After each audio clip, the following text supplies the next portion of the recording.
Salvadoreño del Seguro Social, estudios de neurología clínica en el Instituto Nacional de Neurología y Neurocirugía de la Ciudad de México, estudios de subespecialidad en epilepsia en el Instituto Nacional de Neurología y Neurocirugía de la Ciudad de México. Actualmente es miembro de la Liga Internacional de la Epilepsia y miembro de la Junta Directiva de la Liga Salvadoreña contra la Epilepsia, y trabaja también como médico en el Instituto Salvadoreño del Seguro Social, como médico de staff, y trabaja como miembro de la Clínica de Epilepsia del Hospital de la Mujer. Doctora Sánchez.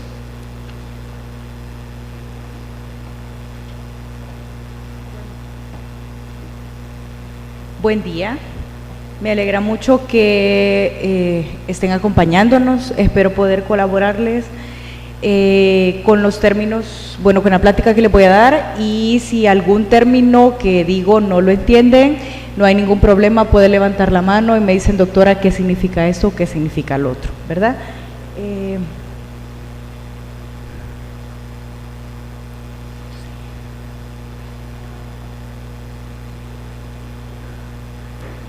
Mi tema es comorbilidades en epilepsia. Y pues es un tema bastante frecuente, justamente cuando tenemos frente a nosotros un paciente, o en el caso de aquellos colegas que están en formación, ¿verdad? Al tener a una persona que nos consulta, una de las principales cosas que tenemos que analizar justamente es no solo el diagnóstico, sino que también los antecedentes, para poder determinar, aparte de diagnosticar epilepsia, cuál es el tratamiento principal o el que menos va a dañar al paciente.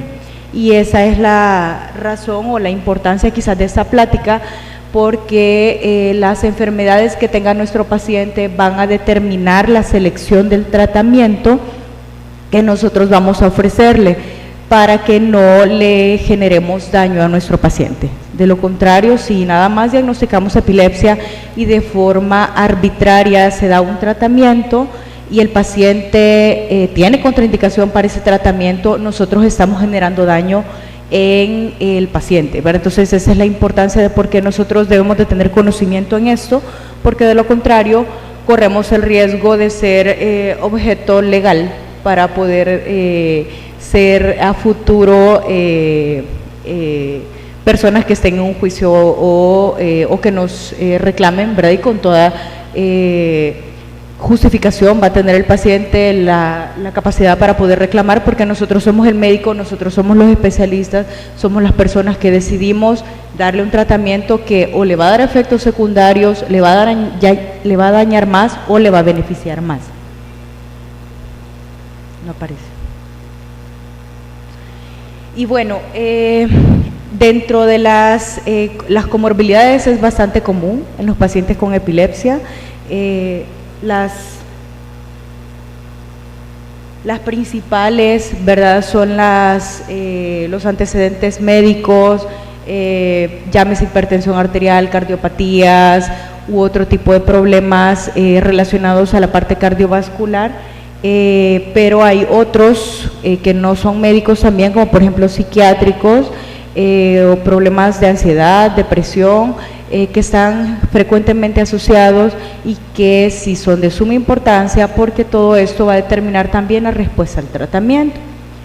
Y bueno, ya ahondándonos en el tema, ¿verdad?, las comorbilidades pueden ser una causa directa de la epilepsia, así como la epilepsia asociarse a muchas de ellas.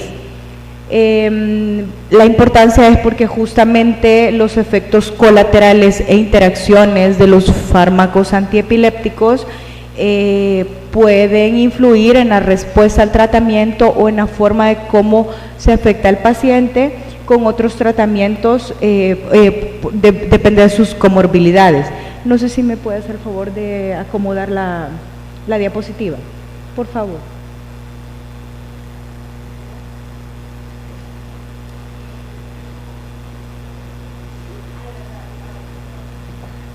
Bueno, la siguiente, porque si no la tecnología tampoco me ayudó a mí. Ok, bueno, los efectos colaterales pueden ser potenciales, depende de lo que nosotros utilicemos, y las interacciones dependen también del tratamiento que nosotros seleccionemos.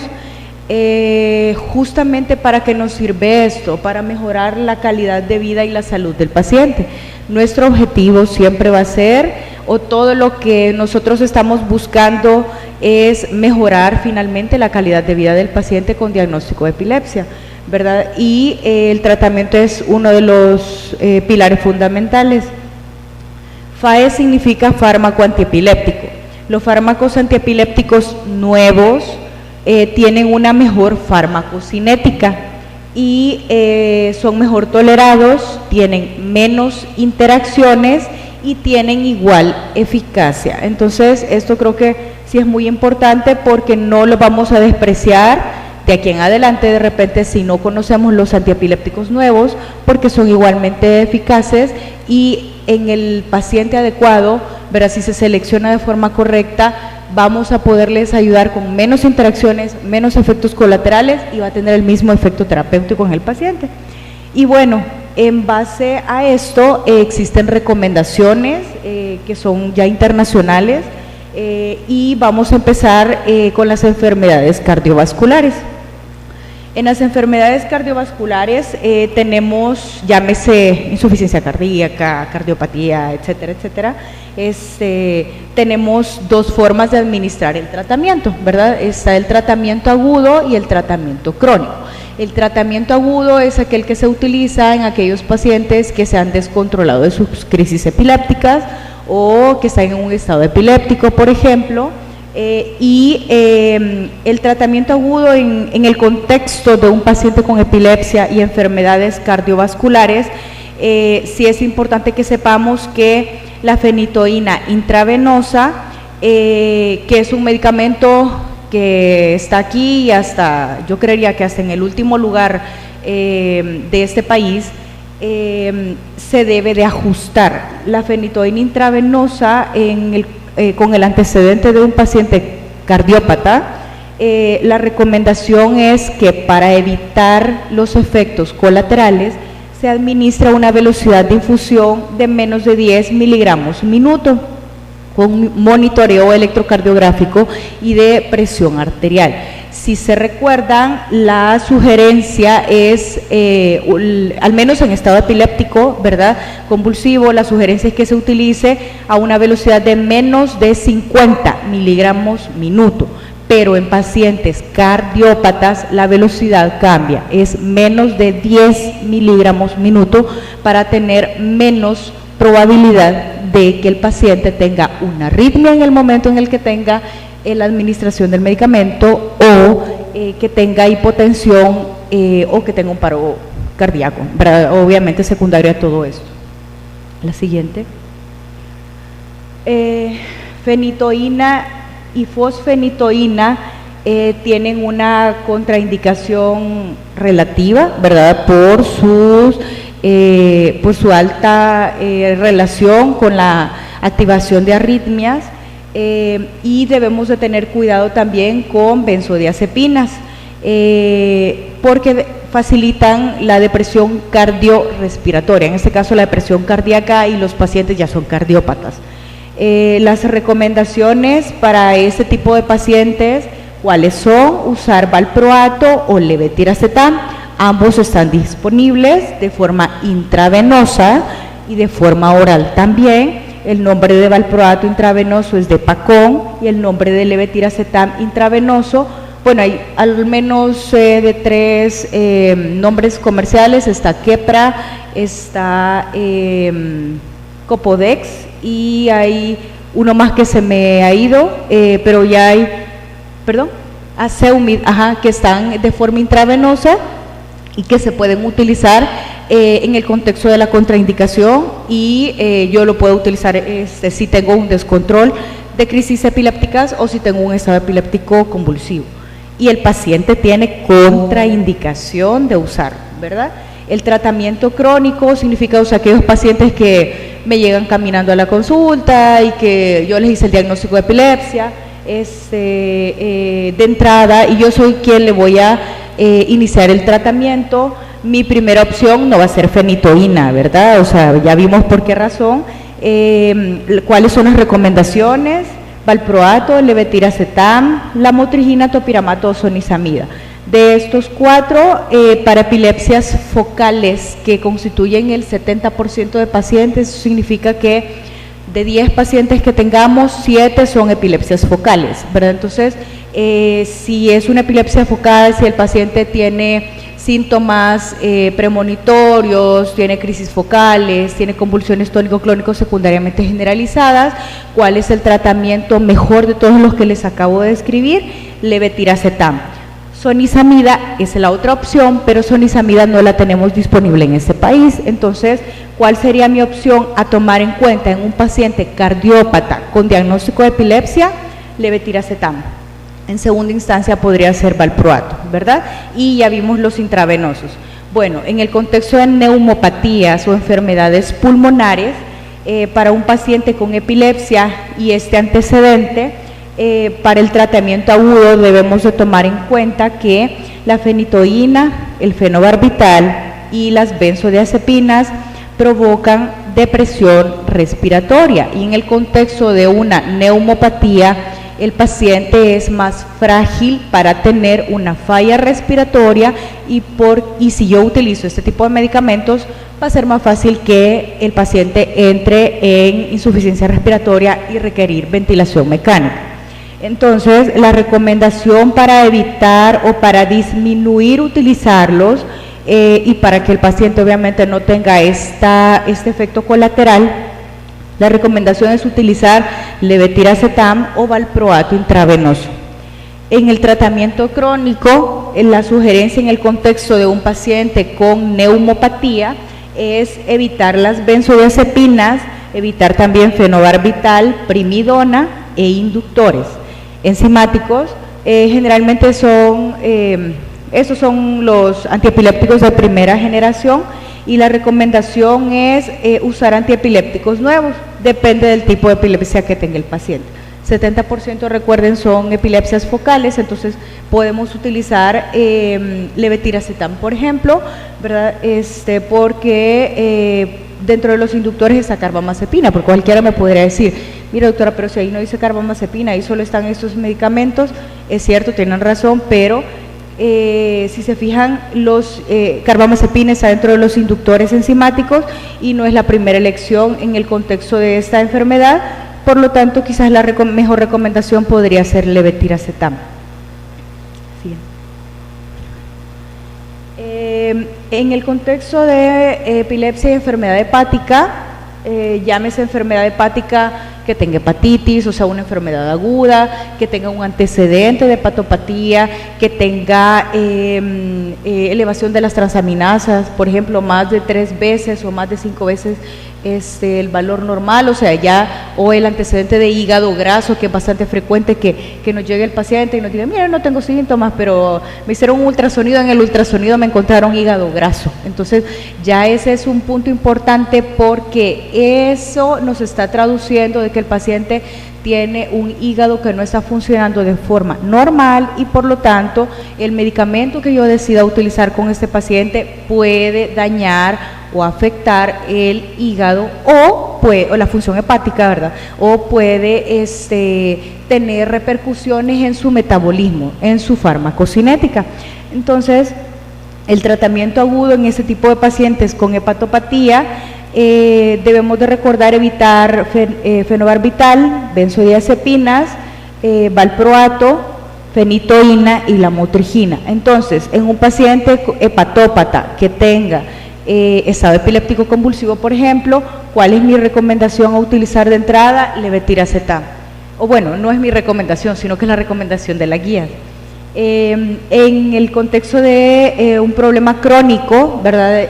Con hepatopatía, la sugerencia es levetiracetam, oxcarbazepina, topiramato, gabapentina o pregabalina. Creo que en primera instancia está levetiracetam y sería la mejor opción a utilizar. en aquellos pacientes nefrópatas, ¿verdad? El tratamiento agudo,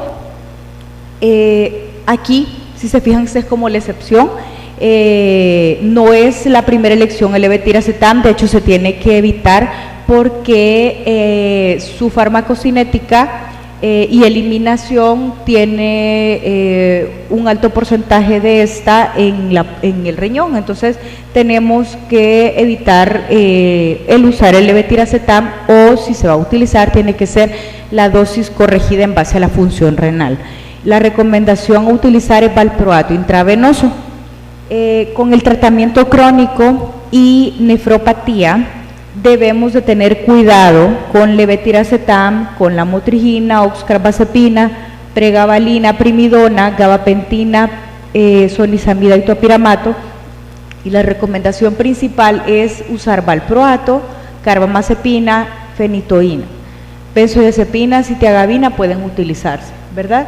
De aquí, carbamazepina es el antiepiléptico para epilepsias focales, sabiendo que 70% de las epilepsias son focales, entonces creería que es la primera opción a tomar en cuenta en un paciente nefrópata, ¿verdad? Las abreviaturas son tomadas de la Liga Internacional contra la Epilepsia. Oye, no es así como que se me antojó. La siguiente. En el contexto de un paciente con enfermedad tiroidea y epilepsia, la recomendación es levetiracetam a la cabeza. Hay otros que se pueden utilizar, pero en tiroideopatías es levetiracetam. En el contexto de porfiria, levetiracetam también. Pacientes con antecedente de trasplante de órganos, levetiracetam es también en primera opción. Gabapentina, pregabalina, topiramato también se pueden utilizar, y en el contexto también de trasplantados en médula, trasplante de médula ósea, también es levetiracetam.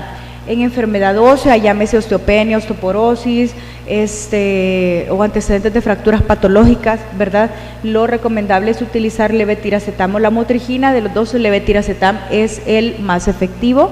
En el contexto de epilepsias focales, obesidad, topiramato y sonizamida son los de relativa elección porque tienen como efecto secundario la pérdida de peso. No es tan marcada, o sea, es alrededor de 3 a 5% de probabilidad de que se reduzca de peso, pero si ustedes le comentan, o sea, si ustedes lo deben de tomar en cuenta también dentro del contexto, por ejemplo, si es una obesidad mórbida, o sea, si el paciente está teniendo ya problemas secundarios a la obesidad, o sea, es como decir, obviamente no le voy a dejar valproato, no le voy a dejar medicamentos que lo aumenten de peso o le colaboren más a empeorar su problema por el que llega, o sea, o no empeorar su comorbilidad, sino que utilizar el medicamento que mejor le quede en base a su epilepsia y también con menos efectos secundarios.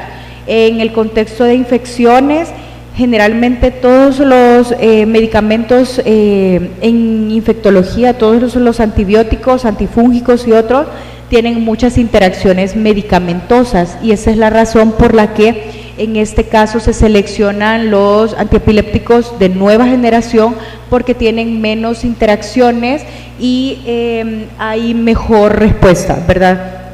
¿Cuál es el tratamiento? Bueno, en el contexto de tuberculosis, los antiepilépticos nuevos, mi sugerencia es levetiracetam. VIH, también levetiracetam, topiramato, pregabalina o gabapentina también, y también mi sugerencia sería levetiracetam. Si se fijan, levetiracetam es uno de los antiepilépticos que se caracteriza porque pues es efectivo tanto en crisis focales también como generalizadas. Entonces es el antiepiléptico que yo puedo utilizar, que de repente uno puede encontrarse en una situación en la que dice, yo no sé si es una epilepsia idiopática generalizada o si es una epilepsia focal, entonces, ¿cuál antiepiléptico le doy, verdad? O sea, porque, por ejemplo, carbamazepina empeora algunas epilepsias idiopáticas generalizadas y levetiracetam no. Levetiracetam es el antiepiléptico que abarca efectivamente tanto crisis focales como también crisis generalizadas, o sea, es para los dos tipos a grandes rasgos de las epilepsias genéticas y de las epilepsias focales. Y bueno, Tenemos también en el contexto de discapacidad mental, valproato, levetiracetam, lamotrigina, oxcarbazepina y gabapentina son opciones terapéuticas porque no tienen tantos efectos secundarios. Todos los antiepilépticos tienen alteración cognitiva, ¿verdad? O sea, generan cierto problema cognitivo, pero estos son los que menos efectos secundarios dan y por lo tanto en el contexto de discapacidad mental o deterioro cognitivo leve o demencia o antecedentes de parálisis cerebral, por ejemplo, retraso mental, son las mejores opciones, ¿verdad? Acá tenemos pues, también deterioro cognitivo leve y demencia, tenemos el levetiracetam, pregabalina y gabapentina, en aquellos pacientes con enfermedad vascular cerebral. Vamos a ver ya ahorita las siguientes diapositivas en donde detalle un poquito más y la sugerencia puede ser para tratamiento agudo, fenitoína y valproato intravenoso y para tratamiento crónico, gabapentina, levetiracetam, entre otros, ¿verdad? Para personas mayores de 60 años, la recomendación es la lamotrigina y gabapentina y aquí me voy a detener un poco para hacer énfasis.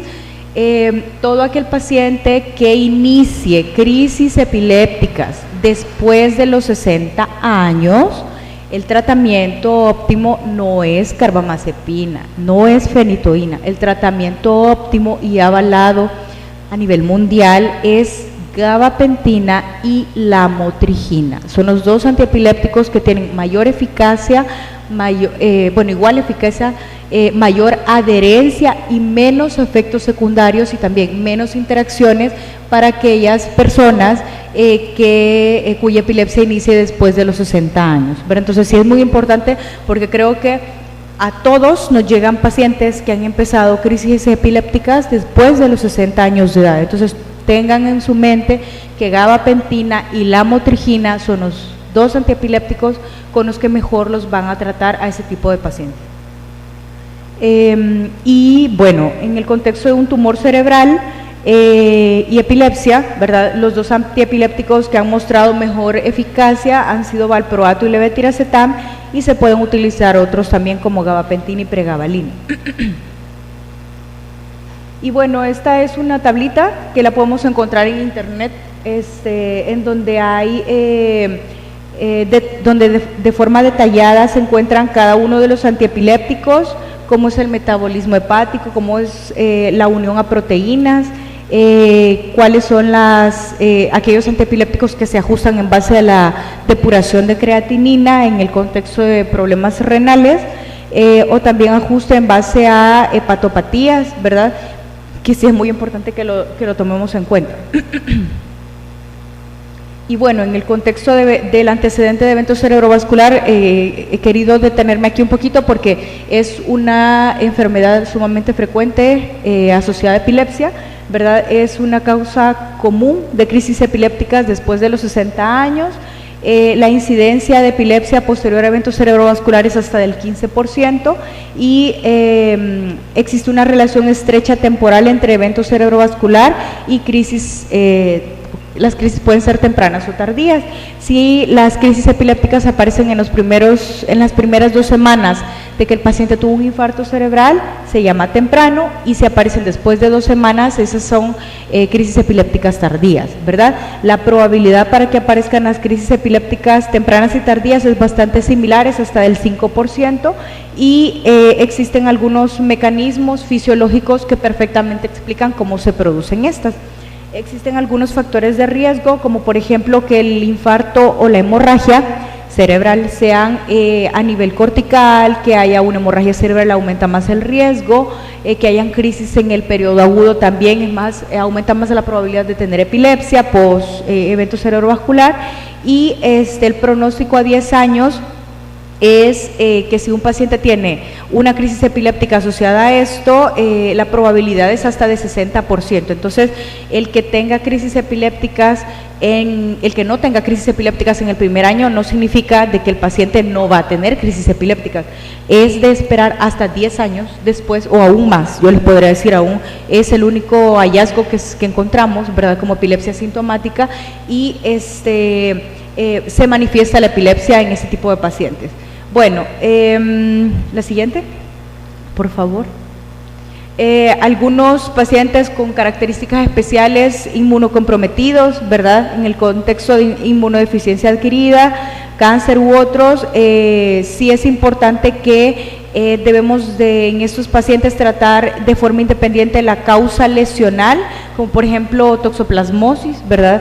Ya sea que tengo un pacientito con infección por el VIH, o que no tenga antecedente y está debutando con crisis epilépticas y se determina toxoplasmosis, es muy importante tomar en cuenta este hallazgo, ¿verdad? Y analizar la epilepsia sintomática o metástasis cerebrales nuevas. Y es importante saber que hay algunos algunos tratamientos que se usan en estas enfermedades como quimioterápicos que disminuyen el umbral convulsivo. ¿Qué significa esto? Que exponen al paciente o facilitan para que por sus interacciones el paciente tenga más probabilidad de tener crisis epilépticas o estado epiléptico convulsivo o se descontrole de sus crisis secundario al tratamiento propio de su enfermedad. Y bueno, en el contexto del VIH específicamente, 55% de los pacientes con VIH pueden tener indicación de fármacos antiepilépticos, así que no es tan aislado.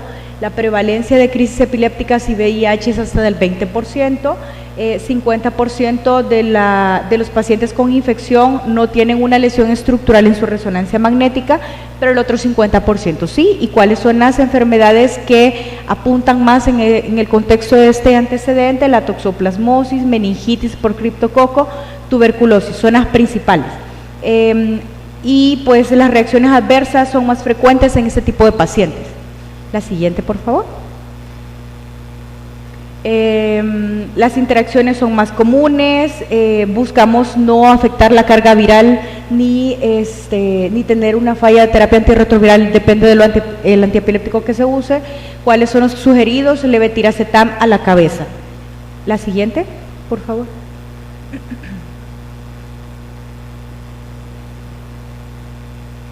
La 14. En el contexto del cáncer es bastante frecuente encontrar ese tipo de crisis epilépticas o epilepsia asociado a y puede ser por un efecto directo, puede ser por un edema cerebral o puede ser por efectos colaterales, ¿verdad? Las complicaciones o por complicaciones cerebrovasculares son las 4 cosas que explican crisis epilépticas en el contexto de cáncer, y la incidencia para efectos secundarios por los antiepilépticos es más probable. Es más probable que hagan rash, Steven Johnson, entre otros. Y bueno, ya habíamos visto que la quimioterapia disminuye el umbral convulsivo y puede facilitar también crisis convulsivas provocadas, que sí es importante que lo tomemos en cuenta. Debemos de considerar hablar con el oncólogo, ajustar el quimioterápico o cambiar el quimioterápico o cambiar el antiepiléptico y considerar otras etiologías. Los esteroides y antiepilépticos tienen muchas interacciones y generalmente por su metabolismo hepático, ¿verdad?, generan problemas principalmente con los antiepilépticos de primera generación, por lo que tenemos que tomar en cuenta esto. ¿Cuáles son los de primera generación? Recordando carbamazepina, fenitoína, valproato. Entonces, todo paciente que tenga uso de esteroides en el contexto de estos antiepilépticos va a tener interacciones y uno de los dos se va a ver afectado. Y la dexametasona también disminuye los niveles séricos de fenitoína, es otro punto importante. La siguiente. La siguiente. En el contexto de pacientes con problemas óseos, como les decía, ¿verdad? Sé que es muy importante saber que la epilepsia por sí solo aumenta, o los pacientes con epilepsia tienen un riesgo incrementado de osteopenia. Es alrededor de hasta 3.8 el riesgo relativo y aumenta la probabilidad de tener fracturas, ¿verdad?, justamente como complicación. Más del 50% de los antiepilépticos están asociados a que disminuyen la densidad ósea, o sea, empeoran el paciente con un problema óseo. Algunos de ellos en los niños se ha asociado a raquitismo, de 6 hasta 13%, y existen algunos factores de riesgo que si el paciente los tiene hay más probabilidad de que el paciente tenga problema óseo asociado al antiepiléptico, como malnutrición, que no se exponga a la luz solar, que tenga menos movilidad física, que esté institucionalizado, que tenga caídas o que tenga alteración del eje de vitamina D y paratormona. Las recomendaciones es que en estos pacientes debemos de hacer un análisis exhaustivo de los antiepilépticos que utilizan y principalmente evitar aquellos de primera generación o inhibidores e inductores enzimáticos que son los de primera generación, ¿verdad? Promover una adecuada nutrición, el ejercicio, evitar tabaco y alcohol y dejar suplementos de calcio y vitamina D a una dosis ya terapéutica. Y bueno, básicamente sería esto lo que les he querido compartir. No sé si tienen alguna pregunta. Me adelanto al doctor Alvarenga.